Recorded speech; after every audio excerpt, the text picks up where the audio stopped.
Excuse the noise, they're putting a roof on top of my house this morning. But I just got back from Walmart picking up my order, and I got 2 gallons of milk.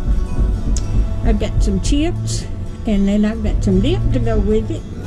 And I needed some more eggs, and I got some smoked ham lunch meat, and I got a package of chicken breast.